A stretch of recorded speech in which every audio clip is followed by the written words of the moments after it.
Assalamualaikum warahmatullahi wabarakatuh. Alhamdulillahirabbil alamin.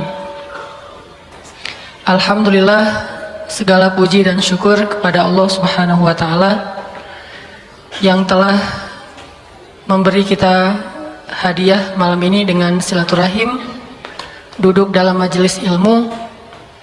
Mudah-mudahan kita semua di sini termasuk di antara hamba-hamba Allah yang diridhoi Allah. Malam ini kita bahas apa? Istighfar. Pertama-tama makasih banyak buat teman-teman semuanya yang udah mengisi kuis untuk judul-judul yang lucu-lucu. Ada yang sampai ngisi tahu gelap gitu ya. Padahal kan disuruh isi satu kata ya. Tahu gelap itu teh 3 kata. Tahu dan gelap. Tapi alhamdulillah luar biasa.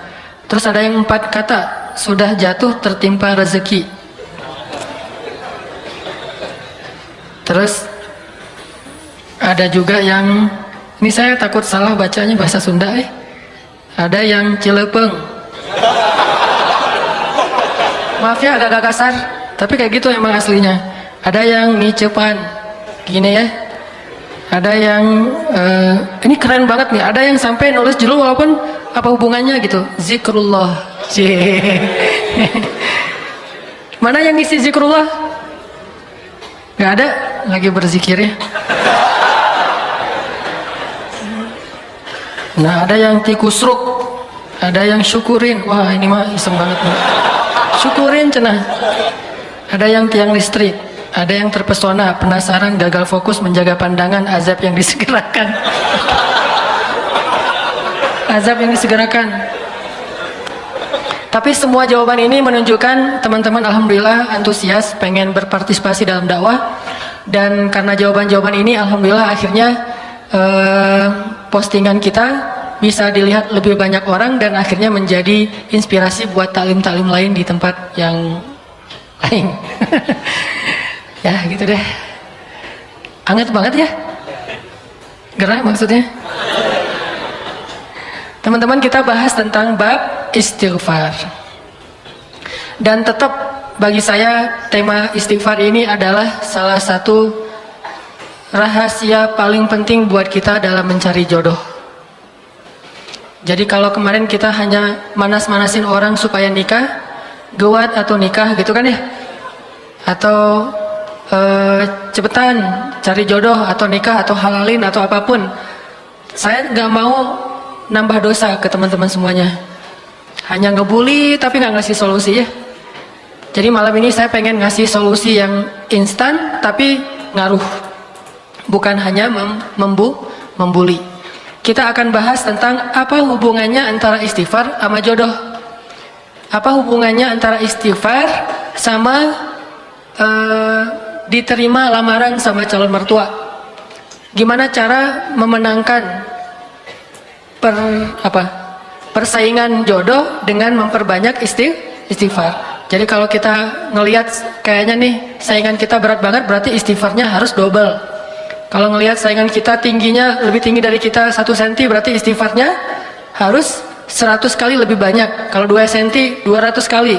Kalau ada yang lebih tinggi dari kita 1 meter, berarti ribuan kali harus beristighfar. Nanti kita bahas tentang apa hubungan antara istighfar sama jodoh. Tapi sebelum kita membahas tentang materi ini, yuk kita tilawah dulu. Kita baca Al-Quran di dalam surat Ali Imran. Ali Imran teh surat Ali Imran ayat 133. Surat Ali Imran ayat 133.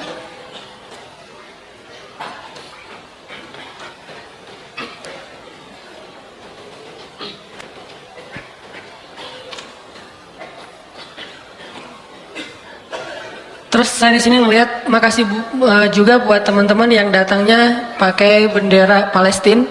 Ini ada beberapa yang bawa bendera Palestina. Cuman kalau ini Palestina, Palestina ya. Cuma kebalik ya. Kalau Palestina itu hitamnya di atas, hijaunya di bawah. Kalau yang hitamnya di bawah, hijaunya di atas itu bendera Dubai, bendera Emirat. Jadi nanti mungkin bisa dicek lagi. Makasih banyak. Ada yang bawa bendera Israel mungkin? Gak ada. Alhamdulillah ya. Biasanya kalau yang bawa bendera Israel itu di Tomorrowland. Jadi kalau di Tomorrowland tuh bendera paling banyak berkibar adalah bendera Israel. Kalau di Masjid TSB insya Allah yang paling banyak berkibar pertama bendera Indonesia, kedua bendera Palestina. Surat Ali Imran ayat 133. A'udzu billahi minasy syaithanir rajim. Mangga.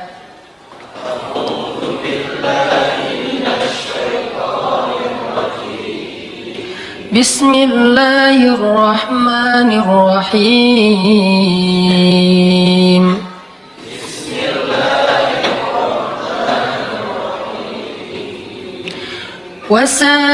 وسارعوا إلى مغفرة من ربكم وجنة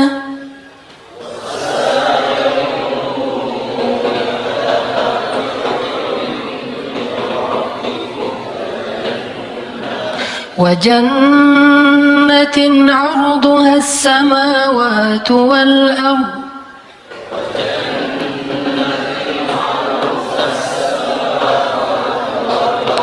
أعدت للمتقين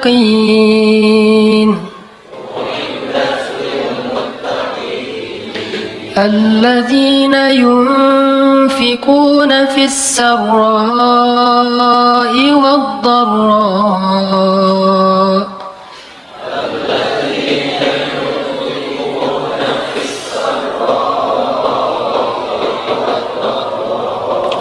والكاظمين الغيظ والعافين عن الناس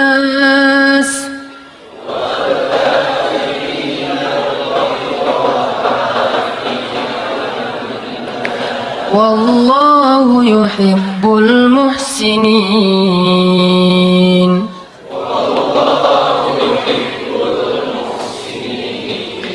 والذين إذا فعلوا فاحشة أو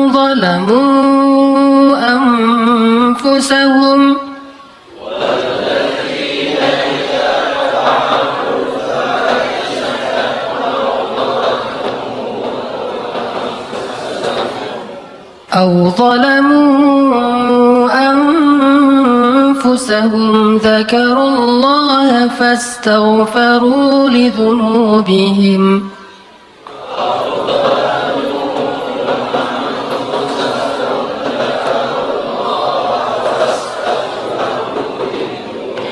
ومن يغفر الذنوب إلا الله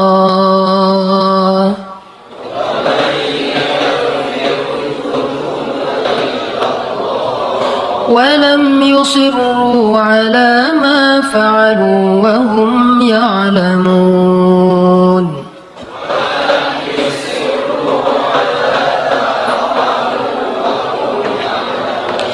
أولئك جزاؤهم مغفرة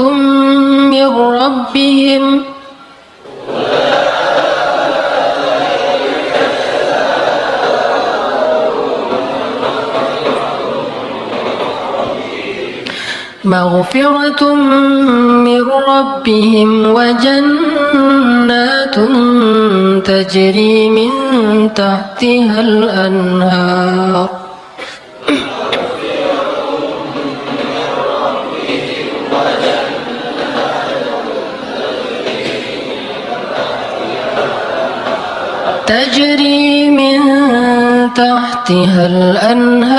خالدين فيها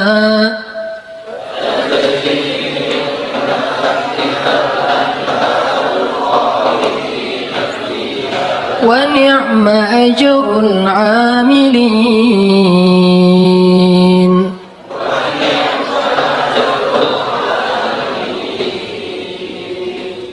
Terus satu surat lagi, surat At-Tahrim, surat 66 ayat 8. Surat At-Tahrim, surat 66, ayat 8. Bismillahirrahmanirrahim.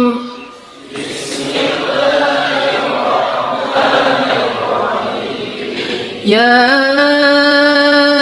ayyuhalladzina amanu tubu ila Allah.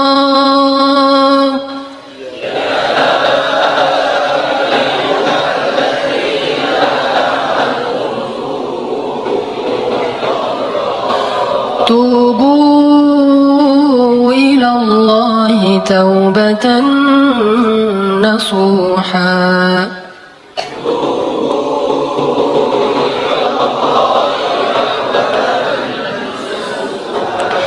عسى ربكم أن يكفر عنكم سيئاتكم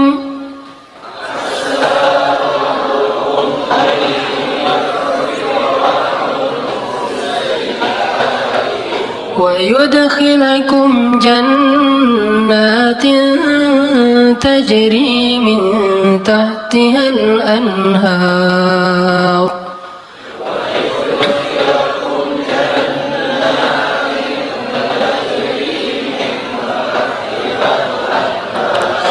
يوم لا يخزي الله النبي والذين آمنوا معه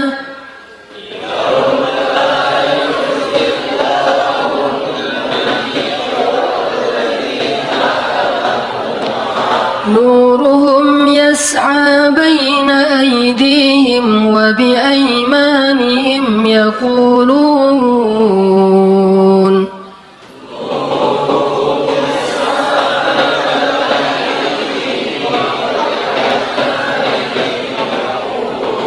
يقولون ربنا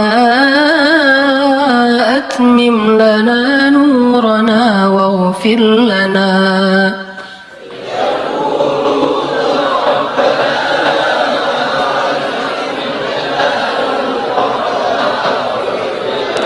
إنك على كل شيء قدير.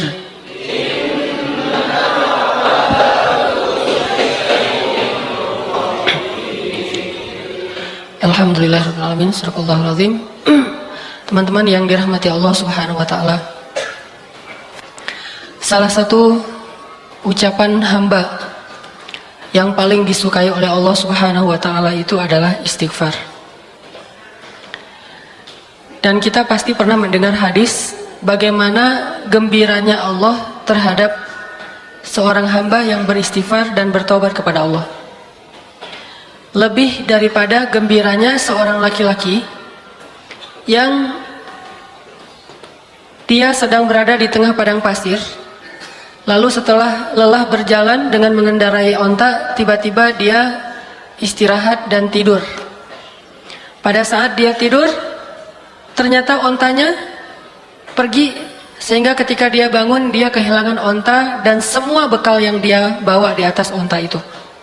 Dia kehilangan ontanya, dia kehilangan air, dia kehilangan pakaian, dia kehilangan makanan, hilang semuanya.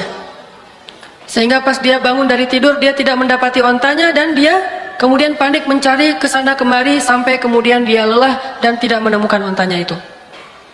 Saat dia sudah lelah, lalu dia berputus asa, sampai akhirnya dia tertidur kembali, saking lelahnya, seharian dia nyari ontanya, lalu dia tertidur lagi tuh. Saat dia bangun dari tidurnya, tiba-tiba dia melihat ontanya persis ada di sebelahnya dan utuh dengan semua perbekalan yang ada di atasnya. Saking bahagianya dia karena menemukan onta itu setelah dia bangun dari tidur seperti orang mimpi, akhirnya dia mengatakan, "Ya Allah, Engkaulah hambaku dan akulah Tuhanmu." Saking bahagianya dia salah mengucap sampai mengatakan, "Allah, Engkaulah hambaku dan aku Tuhanmu." Kebalik, saking bahagianya dia menemukan unta tersebut. Ini nunjukin gimana orang bahagia banget sampai salah ngomong gitu. Kalau kita mungkin saking bahagianya diterima oleh seorang pernah nggak sih kayak gitu? nggak pernah menduga sama sekali tuh cewek mau sama kita. Wah, itu luar biasa. Kalau udah menduga dia pasti mau sama gua gitu ya. Itu biasa kan ya? Pernah nggak kayak gitu? Kepedeannya. Ada cewek kalau itu sih kayaknya mau banget tuh sama gua sih pasti. Neng, Kang gitu. Langsung dia berbunga-bunga. Salah, maaf, bukan kamu maksudnya gitu. Ini orang iseng ya. Tapi ada cewek yang kita tuh kayaknya nggak bakalan mungkin jadi suami dia, nggak mungkin dia mau mencintai kita, nggak mungkin dia mau memberikan hatinya kepada kita. Tiba-tiba entah gimana ceritanya, mimpi apa kita semalam, tiba-tiba pas besoknya dia ternyata mau menerima atau membaca ngerit WA kita. Salam, biru 2 contreng gitu. Wes, ternyata dibaca gitu ya. Karena dia pikir bapaknya mau ngirim duit. Salam aja dibaca, read salam juga. Langsung kan bingung sendiri, lagi nyetir naik motor jatuh, lagi main skate ketabrak tiang. Kenapa bisa kayak gitu? Tabrak tiang, jatuh dari motor, masuk ke dalam parit, atau lagi makan mie bakso tumpah, atau apapun lah reaksi-reaksi orang yang saking bahagianya terhadap suatu berita. Sesungguhnya Allah lebih bahagia lagi kepada seorang hamba yang beristighfar dari bahagianya seorang laki-laki yang lamarannya diterima oleh perempuan yang sangat dia dambakan. Cuman kalau nggak bisa ngebayangin, maaf ya. Kalau saya bisa sih ngebayangin. Soalnya orang yang saya nikahi itu dambaan saya banget. Soalnya orangnya nggak ada di sini. Maksudnya kebalik, ada orangnya. Saking bahagianya itu teman-teman yang tadi lagi makan bakso bareng, gua traktirin kalian semuanya. Utang ya, bayarnya besok gitu. Jadi mereka tetap bayar sendiri, cuman kita kredit. Suatu saat akan kita bayarin.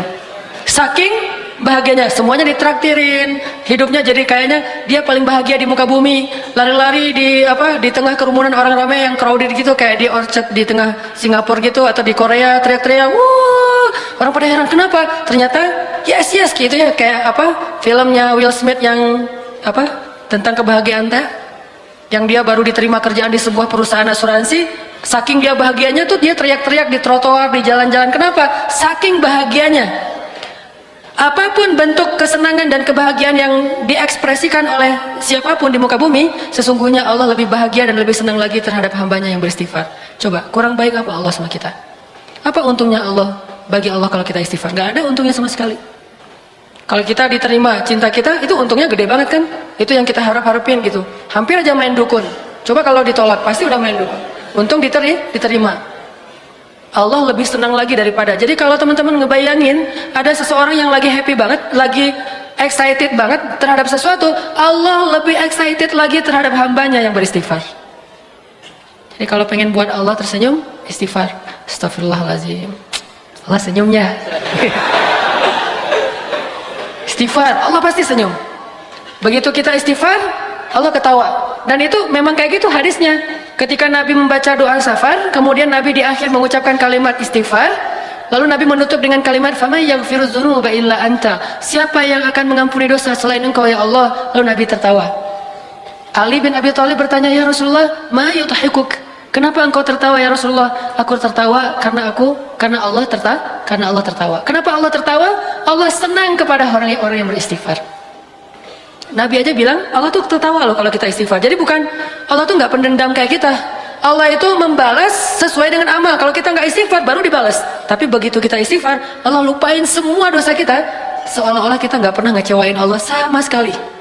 Allah hilangkan semua catatan kita. Kita datang pada Allah, Rabbi astaghfiruka wa atubu ilaik. Hambaku langsung dipeluk sama Allah seolah-olah. Nggak ada. Lo kan kemarin gitu. Enak aja lo istighfar sama gue. Nggak ada Allah kayak gitu-gitu. Cuma kita ada teman kita salah datang ke kita kan, apalagi salahnya nikung kan ya. Wah itu mah. Kalau salahnya nikung kayaknya tidak ada maaf bagimu. Apalagi salahnya pakai kartu undangan. Kita ketemuan yuk. Di mana? Di kafe. Ada sesuatu yang aku pengen nyampain ke kamu gitu. Oh iya datang. Aku pengen nyampain berita bahagia. Apa tuh? Aku pengen nikah. Dengan siapa? Dengan si Neng Saroh misalnya. Neng Saroh yang mana? Neng Saroh yang kita sering ngobrol sama dia. Akhirnya apa yang terjadi? Gara-gara kita tahu dia mau nikah dengan orang yang sangat kita idam-idamkan, alasan dia apa? Lah kamu kan juga belum jadian sama dia, jadi kan masih terbuka, siapa aja boleh masuk dong. Ini orang-orang yang paling kejam, tidak punya hati. Gak punya hati banget tuh. Jadi teman makan teman. Coba, kita pernah nggak mengkhianati Allah Subhanahu Wa Taala? Allah yang ngasih nikmat, syukurnya ke makhluk. Allah yang ngasih kebaikan untuk kita, ngasih jalan keluar, nolongin kita dalam masalah, giliran yang manggil Allah kita nggak datang, giliran yang manggil makhluk kita datang. Giliran untuk Allah kita bilang ngantuk, giliran untuk makhluk nggak tidur semalaman pun kita siaga. Kenapa bisa gitu? Karena kita syirik kepada Allah itu bukan dengan menyembah, tetapi syirik kepada Allah itu dengan cinta. Kita menyekutukan cinta kita kepada Allah. Tapi gimana pun kita menyakiti perasaan Allah, begitu kita datang, ya Allah, maaf ya yang kemarin, nggak apa-apa, udah nggak usah ingatin lagi, udah biarin aja. Mau apa, minta. Allah tuh kayak gitu. Cuma bilang maaf ya yang kemarin, astaghfiruka wa atubu ilaih. Coba kalau manusia digituin, maaf yang kemarin, maaf. Setelah semua yang kamu lakukan itu maaf.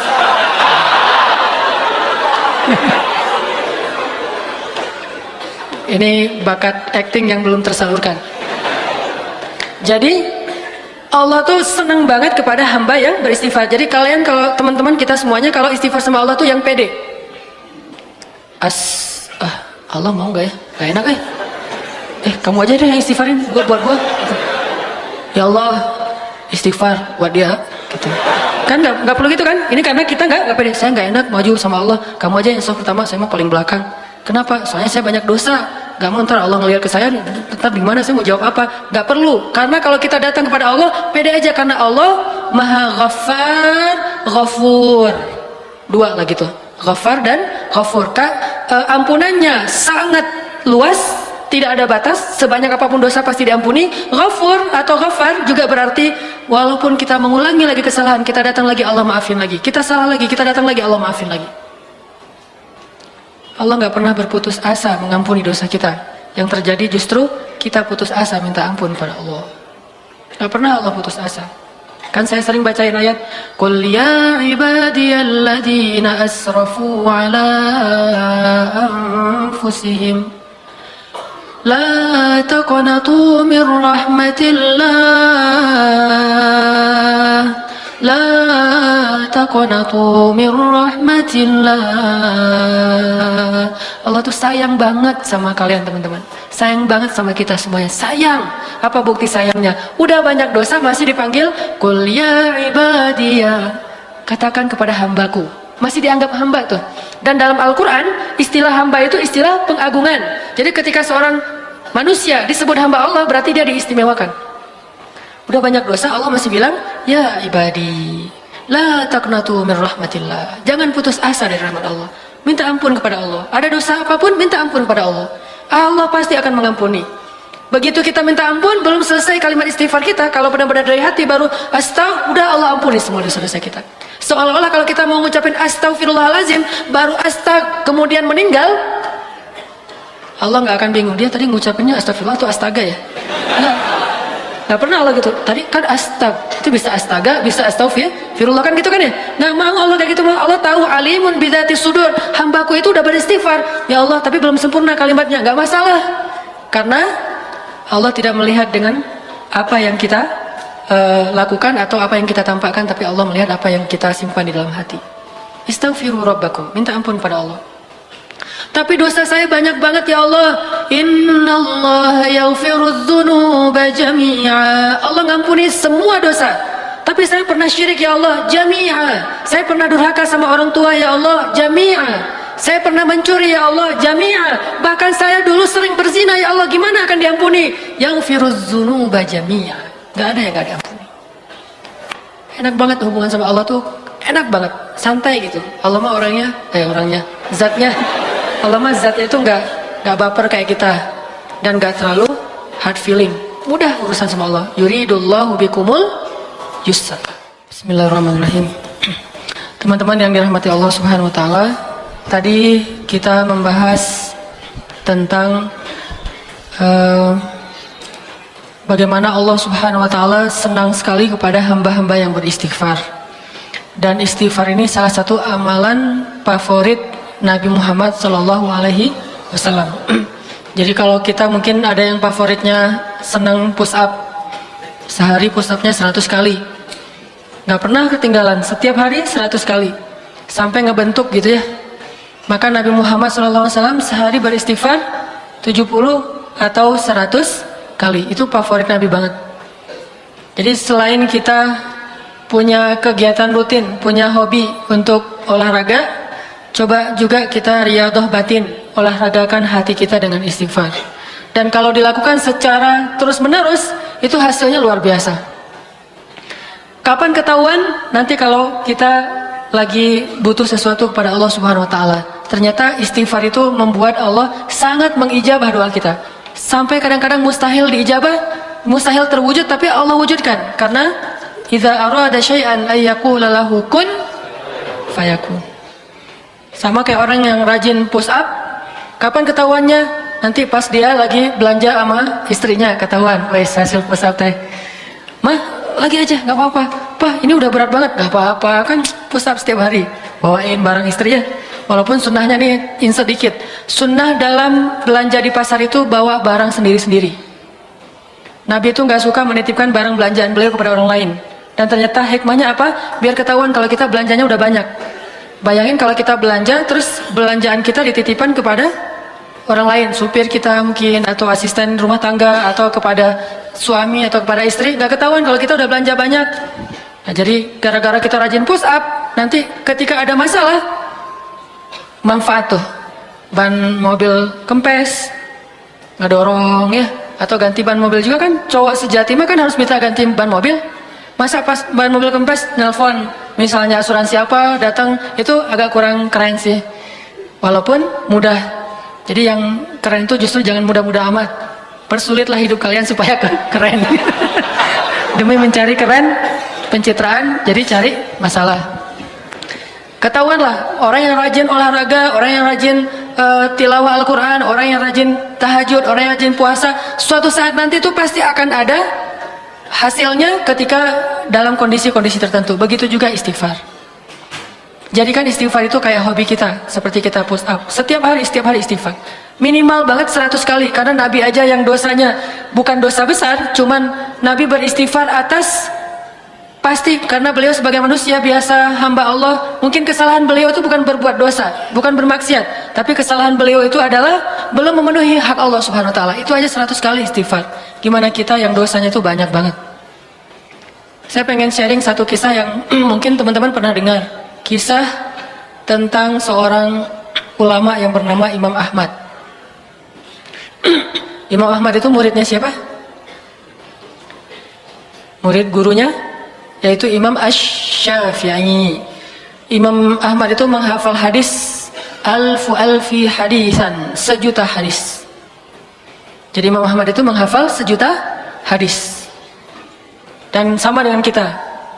Di antara hadis 1.000.000 itu ada yang kita sama menghafal dengan Imam Ahmad, yaitu innamal a'malu binniyat. Sama dengan Imam Ahmad. Hadis pertama. Tapi nggak sampai 1.000.000. Imam Syafi'inya aja sampai kagum banget sama Imam Ahmad, saking menghafal 1.000.000 hadis, dianggap sebagai ulama hadis. Suatu hari Imam Ahmad itu tinggal di Baghdad dan beliau bilang, kenapa ya saya kok pengen banget ke Basrah. Padahal beliau tuh nggak kenal siapapun di Basrah. Baghdad Basrah itu lumayan beda provinsi. Saya kepengen banget ke Basrah. Udah lama pengen ke Basrah. Cuman di sana beliau nggak kenal siapapun, tidak ada niat ketemu siapa-siapa, tidak ada janji dengan siapa-siapa, tidak ada urusan apapun. Cuman nggak tahu, pengen aja ke Basrah. Sehingga karena kepengen terus, ada kayak sesuatu yang mengganjal dalam diri beliau.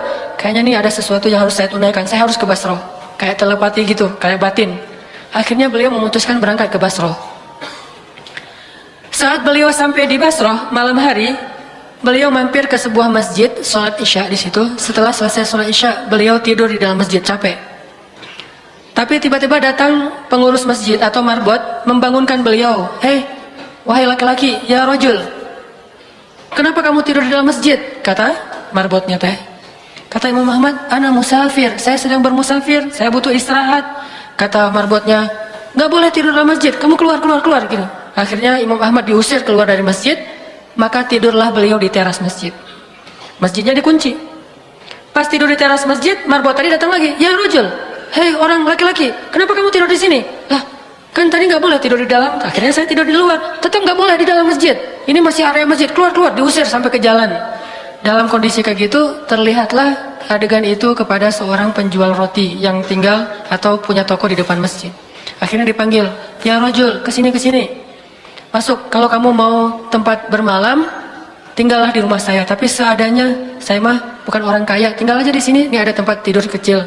Kata Imam Ahmad, baik, jazakallahu khair. Kalau boleh saya bermalam 1 malam, karena saya musafir. Tinggal di situ. Ketika Imam Ahmad sedang tinggal di situ, Imam Ahmad memperhatikan tukang roti ini bekerja, setiap kali mengaduk roti beristighfar. Aduk roti, ini mah roti canai. Kalau roti Arab mah gitu. Kalau roti India, astagfirullahalazim. Pokoknya 1 kali adukan istighfar. Ngaduk roti yang masih tepung gitu, astagfirullahalazim. Kemudian bikin roti, astagfirullahalazim. Apapun yang beliau lakukan, istighfar. Sehingga akhirnya Imam Ahmad berkata, sudah berapa lama kamu beristighfar seperti itu? Kata tukang roti, saya sudah jual roti ini selama kurang lebih 30 tahun. Dan setiap kali ngaduk saya beristighfar. Berarti dia sudah mendawamkan istighfarnya kurang lebih selama 30 tahun. Jadi hobinya tuh astagfirullahaladzim. Bukan bersiul, bukan bersenandung, bukan bernyanyi, bukan dengar MP3, tapi dia beristighfar. Atau dengan MP3-nya istighfar. Astagfirullah. Pokoknya istighfar aja. Udah 30 tahun. Lalu Imam Ahmad bertanya, kalau sudah melakukan sekian lama, terus apa hasilnya? Kata Imam Ahmad. Kata tukang roti itu, alhamdulillah wahai rajul, wahai laki-laki, tidak ada permintaan saya kecuali Allah kabulkan. Saya baru bilang ya Rob, udah Allah kabulkan. Baru bilang ya Rob, sudah Allah kabulkan. Setiap saya minta apapun, Allah kabulkan. Alhamdulillah, ini berkah dari istighfar. Karena saya yakin, kata dia, Nabi bersabda, tidaklah seseorang mulazamah atau iltizam, dia selalu beristighfar, dawam dengan istighfar, kecuali Allah Subhanahu wa taala akan memberikan jalan keluar dari setiap masalah dan mengabulkan doa-doanya dan memberikan rezeki yang tidak pernah terduga-duga. Kata laki-laki tadi, penjual roti, cuma 1 permintaan saya yang belum dikabulkan. Imam Ahmad bertanya, apa itu? Saya pernah berdoa, ya Allah, saya kagum sama Imam Ahmad bin Hambal. Saya ingin bertemu dengan beliau. Kabulkanlah ya Allah. Langsung Imam Ahmad bertakbir, Allahu Akbar. Ternyata ini nih masalahnya. Kenapa saya kok nggak enak hati selama di Baghdad? Akhirnya saya jadi kepengen ke Basrah. Itu gara-gara istighfar laki-laki penjual roti. Istighfar dialah yang membuat Imam Ahmad jadi datang ke Basrah dan bertemu dengan laki-laki tersebut. Coba bayangin. Jadi dawamkan istighfar. Pengen mulai sekarang nih, selama berapa? 30 tahun. Gak apa-apa, 30 tahun. Nanti sekarang usia teman-teman berapa rata-rata? 40? 20 ya? 20 berarti 30 tahun lagi 50 tahun. Ya Allah, bidadari. Kita bayangin, astagfirullahaladzim. Setelah 30 tahun, datang. Bersabarlah selama 30 tahun. Makanya tadi saya bilang hubungan istighfar dengan jodoh.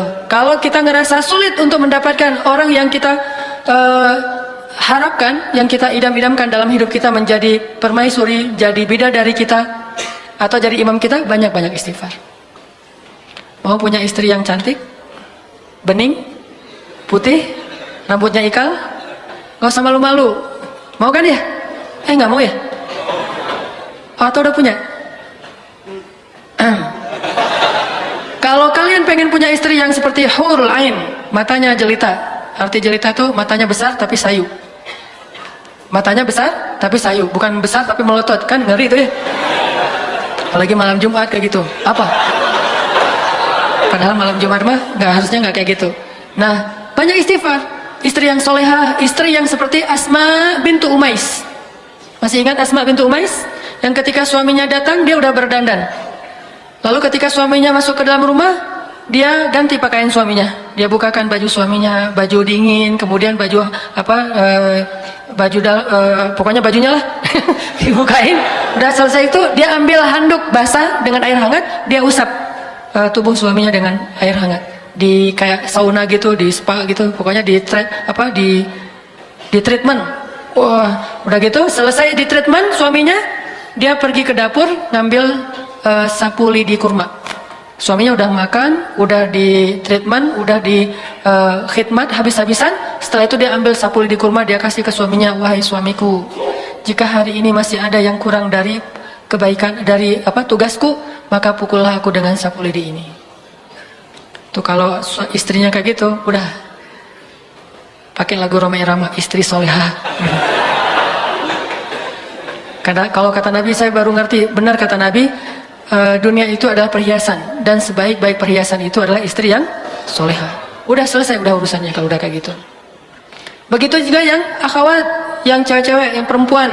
Kalau kalian ingin imamnya soleh seperti Abu Salamah, kok Abu Salamah sih tadi?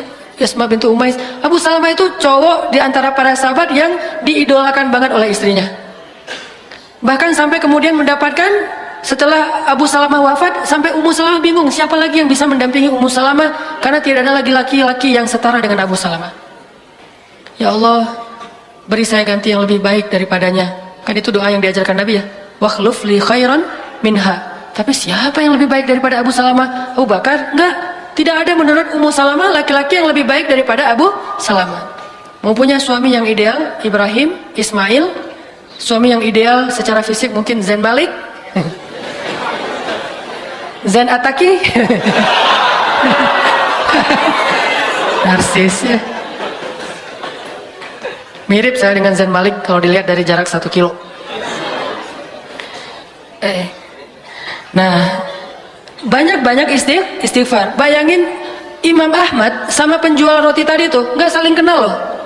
Allah yang akan mempertemukan mereka. Sama seperti seorang laki-laki dan perempuan yang jadi suami istri, awalnya tidak saling kenal, tetapi Allah lah yang mempertemukan mereka. Skenario Allah, suka-suka Allah. Bisa membersihkan dalam hatinya untuk datang. Tiba-tiba, kok saya pengen banget ya main ke daerah Tegalega hari Minggu. Kok saya pengen banget ya lari di gazebo. Seumur-umur belum pernah loh lari. Apalagi pagi-pagi gitu. Biasanya kan pagi-pagi mimpi. Kalau inilah lari. Saya pengen banget hari ini tuh pengen lari banget di gazebo. Tapi ada apa ya? Udahlah berangkat aja deh. Sampai dah di gazebo. Begitu sampai di gazebo, ternyata ada yang terjatuh. Aduh, Neng kasihan jatuh. Mulai lagi di situ. Allah yang mempertemukan. Kenapa ya? Saya kok tiba-tiba jadi pengen taklim. Ya, dulu-dulu mah taklim sih, tapi streaming. Sekarang, aduh rasanya streaming mah kayak nonton siaran kayak nonton bola tapi lewat TV, nggak langsung. Pengen langsung udah datang ke stadionnya. Pengen ikut taklim, datang ke taklim, pulang-pulang dapat ilmu ya. Udah aja segitu. Ya, emang taklim mencari ilmu menikah. Ilmu motivasi untuk menghalalkan. Oke, itu satu. Cerita yang kedua, kisah tentang keajaiban istighfar. Salahuddin Al-Ayyubi, salah satu panglima perang Islam yang sangat terkenal di Mesir. Beliau dalam peperangan melawan orang salib untuk membebaskan Palestina. Pernah ketika lagi istirahat malam hari, beliau keliling di antara tenda-tenda prajuritnya, mau lihat prajuritnya kalau malam itu ngapain. Tengah malam maksudnya, jam 2 malam, beliau keliling di antara tenda-tenda prajuritnya. Melihat tenda yang pertama, di dalam tuh ada prajurit lagi tahajud. Tahajud panjang lagi tuh tahajudnya. Terus keliling lagi ke tenda yang lain. Tenda yang kedua ngelihat prajuritnya lagi tilawah Al-Quran. Masya Allah, ini prajurit tilawah Al-Quran, duduk sama baca Alif Lam Mim Dzalikal Kitabul La Raiba Fiih, tilawah Al-Quran. Sampai ke tenda yang ketiga, dilihat prajuritnya lagi beristighfar dan berdoa kepada Allah. Rabbi zalamtu nafsi faghfirli, minta ampun, istighfar. Lalu sampai ke tenda yang keempat, Salahuddin Al-Ayyubi melihat prajuritnya sedang tidur. Baru Salahuddin mengatakan, inilah pintu kekalahan kita. Inilah pintu kekalahan kita. Ketika prajuritnya menghabiskan malamnya dengan tidur. Sedangkan prajurit yang menghabiskan malamnya dengan qiyam, itu adalah penyebab datangnya pertolongan Allah. Prajuritnya yang beristighfar, itu penyebab datangnya kasih sayang Allah SWT. Prajuritnya yang tilawah Al-Quran, itu penyebab datangnya berkah dari Allah SWT. Sedangkan prajurit yang tidur, inilah pintu kekalahan kita. Jadi isi hari dan malam kita itu dengan istighfar, dengan bertobat kepada Allah Subhanahu Wa Taala. Sehingga Allah Subhanahu Wa Taala berjanji, Fakultu astaghfiru rabbakum innahu kana ghaffara. Siapapun yang beristighfar, Allah Ghaffar. Pasti Allah ampuni dosanya. Gak mungkin gak. Kenapa sedih? Ya saya udah minta maaf sama Allah tapi Allah belum maafin. Gak ada itu. Itu mah dengan manusia ya. Saya udah sih minta maaf ke dia, saya kirim WA, saya telepon, saya apa, japri terus nggak dibaca-baca, saya datengin nggak dibukain pintu, ternyata salah rumah ya. Pokoknya berusaha aja minta maaf, tapi nggak dimaafin. Saya udah nggak ngirimin hadiah segala macam, saya tuh udah minta maaf habis-habisan tapi nggak dimaafin. Itu manusia, tapi Allah nggak ada cerita kita minta maaf kepada Allah, Allah nggak memaafkan, tuh nggak ada. Kita minta ampun kepada Allah, Allah nggak mengampuni, itu nggak mungkin. Tidak mungkin orang yang datang kepada Allah pulang dalam keadaan kecewa. Catat tuh, gak mungkin orang yang datang kepada Allah pulang dalam keadaan kecewa. Maka wasari'u ila maghfiratin min rabbikum. Segeralah datang kepada Tuhan kalian. Infiru, berlarilah kepada Allah Subhanahu wa taala. Sabiqu, berlomba-lombalah kepada Allah Subhanahu wa taala. Istighfar dan dawamkan itu. Mudah-mudahan dengan kita mendawamkan istighfar sekian lama, suatu saat begitu kita angkat tangan, Rabbi, Allah langsung kabulkan. Belum minta ya Allah, alhamdulillah juga sih, ya udah nggak apa-apa deh. Gitu. Allah udah tahu. Nabi Muhammad kan belum ngomong apa-apa, Allah udah kabulin. Nabi Muhammad setiap sore gini doang, pergi aja. Besok sore gitu lagi, pergi lagi. Nggak pernah ngomong apapun, cuman ngelihat ke langit. Tiba-tiba, qad nara taqalluba wajhika fis sama', falanuwalliyannaka qiblatan tardaha. Aku udah tahu kamu setiap hari ngelihat ke langit. Udah deh, ganti aja kiblatnya ke arah yang kamu sukai, wahai Muhammad. Coba bayangin. Gara-gara Nabi sering istighfar, cuman ngelihat ke langit doang. Sehingga kalau misalnya kita malu meminta dengan lisan, nggak enak. Mau minta itu, ya udah. Pasang muka paling melas sedunia. Ya. Tapi hati kita membatin. Kan Allah alimun bidati sudur. Hal apa yang kita nggak enak minta ke Allah? Kadang-kadang kita mau minta sesuatu yang menurut kita agak kurang pantas. Kayak Nabi Ayub nggak enak meminta sembuh kepada Allah kan? Nabi Ayub tuh pengen sembuh tapi nggak enak minta sama Allah. Jadi ketika beliau sakit 17 tahun, beliau nggak pernah minta Robbi, Allahumma rabban nas, adhibil ba's, ishfi anta syafi, la shifaan illa shifa'u. Nggak pernah Nabi Ayub ngomong kayak gitu. Coba kita baru agak panas sedikit, Allahumma shfi anta syafi, la shifaan illa shifa'u. Kita gitu kan? Boleh nggak kayak gitu? Boleh banget, karena doa meminta sembuh kepada Allah itu doa yang diajarkan Nabi. Tapi saking nggak enak hatinya Nabi Ayub, sakit juga Nabi Ayub nggak mau ngomong. Sama kayak seorang istri yang nggak enak sama suaminya, dia lelah hari ini nggak ngomong-ngomong, diam aja. Atau mungkin tangannya kena pisau dikit, nggak ngomong-ngomong, diam aja. Pas ketahuan, pas malam dibelai sama suaminya tangannya, kenapa ini mah? Enggak, tadi enggak, udah nggak apa-apa gitu. Mah kenapa ini mah? Papa serius loh mah, kenapa ini nggak boleh kayak gini nih mah? Nih tangan mama nih, lebay gitu ya. Pak kok lebay gitu sih mah? Ini tangan ini nggak boleh, nggak ada yang, ini siapa yang kerjaan siapa nih mah? Gitu. Mah sebutin namanya mah. Pisau. Pisau siapa? Di dapur, pisau kita. Oh, akhirnya garing gitu aja. Kirain ada cowok siapa gitu, so gaya-gaya gitu mau ngebales. Nah intinya adalah, tadi ngomong apa? Kok jadi, tadi lupa Nabi Ayub, Masya Allah, Barakallah. Nabi Ayub tuh nggak enak mau ngomong sama Allah. Ya Allah, saya sakit, sembuhkan saya, nggak enak. Sampai Nabi Ayub akhirnya mau ngomong gara-gara apa teman-teman? Gara-gara istrinya pulang, maaf, udah nggak punya rambut. Istri satu-satunya yang mendampingi beliau setia selama belasan tahun dalam keadaan sakit. Beliau istrinya kerja, kadang nyuci kandang ternak-ternak orang dibayar, kadang jadi pembantu di rumahnya dibayar, kadang-kadang menggembala ternak dibayar, kadang-kadang nyuci piring dibayar, pokoknya apa aja lah. Sampai akhirnya nggak punya kerjaan apa-apa istri Nabi Ayub, sedangkan harus memberikan makan kepada suaminya. Udah 3 hari nggak bawa pulang roti, cuma minum air aja. Istrinya pun akhirnya menjual rambutnya. Dia cukur rambutnya, dia jual di pasar. Bayangin, menjual rambut. Pas pulang udah nggak ada rambut. Nabi Ayub bertanya, wah istriku kenapa rambutmu? Istrinya nggak mau cerita. Sampai akhirnya udah Nabi Ayub nangis-nangis, istrinya cerita dia nggak punya apa-apa yang bisa dia lakukan selain menjual rambutnya untuk bisa memberi roti untuk suaminya. Baru Nabi Ayub nggak kuat lagi untuk tidak meminta pada Allah. Baru Nabi Ayub bilang apa? Itu juga bahasanya tuh malu-malu. Coba, Rabbi massaniyad dur wa anta arhamur rahimin. Rabbi, saya sakit, Engkau Maha Penyayang. Gitu doang ngomongnya. Bukan ya Allah sembuhkan saya, istri saya lihat dong ya Allah kan masuk. Enggak. Nabi Ayub enggak ngomong gitu, cuma bilang, Rabbi, saya sakit, Engkau yang Maha Penyayang. Langsung Allah sembuhkan. Tiba-tiba Nabi Ayub jadi muda lagi. Sakitnya di usia sekitar 80 tahun, tiba-tiba jadi muda lagi. Usia yang paling ideal. Tahu nggak usia paling ideal itu berapa?